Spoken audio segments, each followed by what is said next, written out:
Celeste, how are you today? Hi, thank you. I'm actually pretty good. Nice to meet you. My name is Amairani, and I'll be your social worker for today. Thank you. How you been today? How are you? I'm okay. What are you doing today?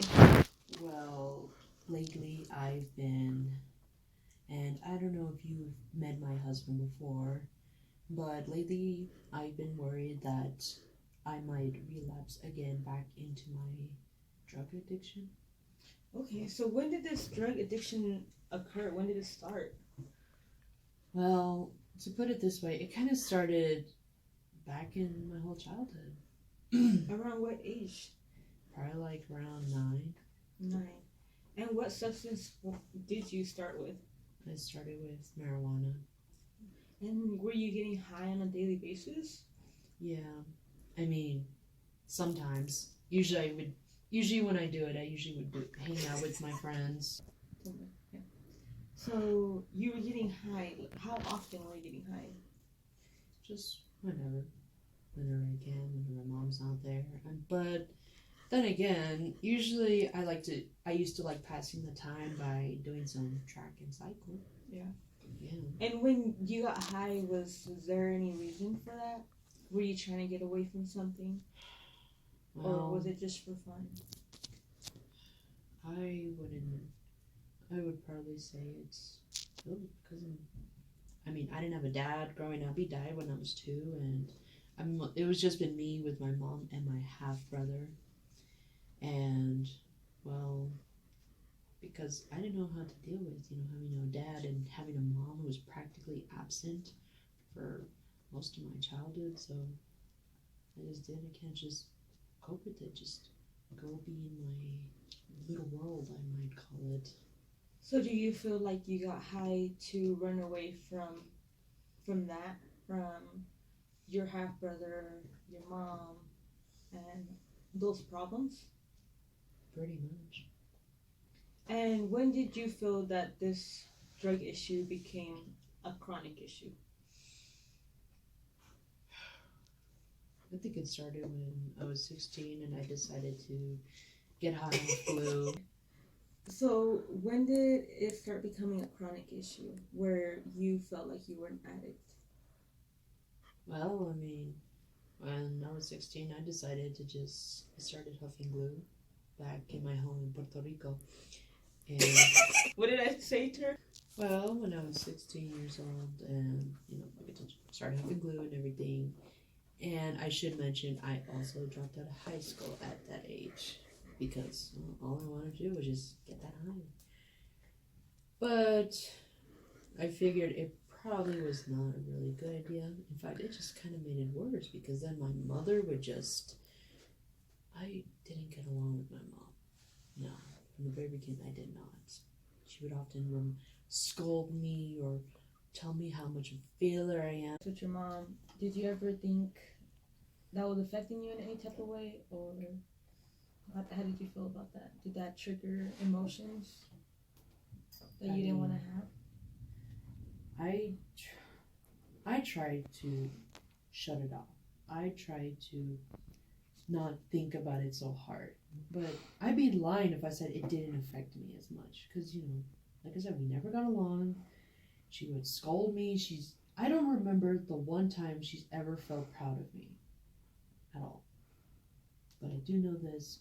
She's always given more attention to my half-brother. All the time. Always telling how much she loves him, how much she's proud of him. And what about me? What does that make me? Was that a trigger for you to turn to drugs?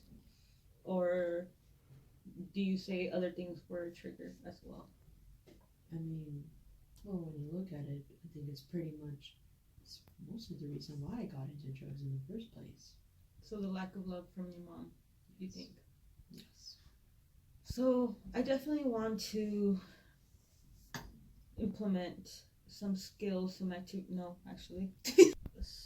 So Marie, since I see that you are turning to drugs more frequently, I feel like there obviously is a problem there of addiction. Since you do have that trauma and you are turning to drugs, I feel like you will probably relapse. And so to avoid that, I would like you to go into rehabilitation. But Do you think? What do you think about rehab? I mean, I don't know what's to lose. I feel like it's probably the only choice I have. But would you know where I would go? So, do you have insurance? Do you know if you have insurance right now? All I know is that I currently I'm trying to apply for Medicaid because I think I might be eligible for it. Okay, so I will look into the resources that I have to provide for you. But right now, I would like you to take this activity home with you. So, what I want you to do is pretty much maybe practice over the phone since your mom is in Puerto Rico. Puerto Rico is in Puerto Rico. Maybe do an activity with her through the phone. Just ask her maybe how she's doing to start off, and then ask her these questions, and maybe this can build a relationship with you and your mom, a stronger bond to start off. Look, ma'am, I appreciate what you're trying to have me do, but I told you I haven't gone along with my mother. And I'm sorry to say this, but what makes you think she's gonna suddenly change her mind and want to do this with me? Okay, maybe this wouldn't be a good activity to start off with. Maybe we can just start off with me getting to know you a little bit more, and maybe we can talk about this activity next week. Mm-hmm. But I do think that maybe going into rehab will be the best option right now for you. What do you think about that? Well, I got nothing to lose. Mm-hmm. Hold on, I already. Well, I mean, I figured it would be the best. I mean, although I will say, I have been in rehab 2 years ago, at least back in Chicago when I moved there from Puerto Rico. And, well, yeah, I was in rehab 2 years ago, and but you know, the funny thing is, there was a point in my life where everything almost felt like it was going to be okay. You know, like when I was in Chicago, Illinois, I was 26, you know, and then, I mean, they told me to move there because they said, you know, it's cheaper, and well, I didn't have any money at the time. So, of course, I just went through the suggestion to move there, but I've been there for, say, 6 years, so I was there from 20, and got there, I had almost everything. I was sober for 6 years, I had an apartment, and I had a stable job, and I had a fiance, and we cared about each other so much. But then it just suddenly, then I guess things were just too good to be true, because then I found out my fiance was cheating on me, and without the explanation, I just left.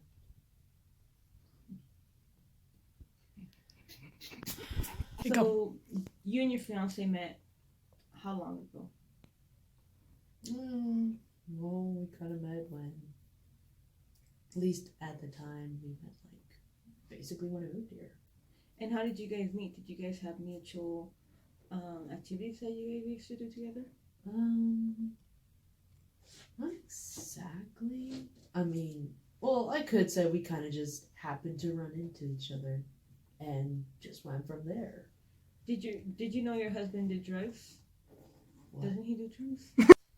Marie, and so when you were with your fiance, that was the happiest time of your life. I can say that, right? Yeah.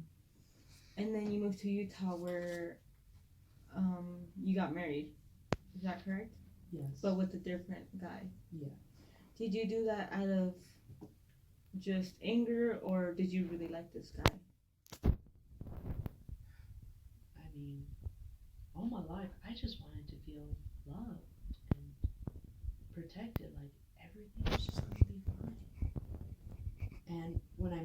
just, where else I could go? I didn't have anything.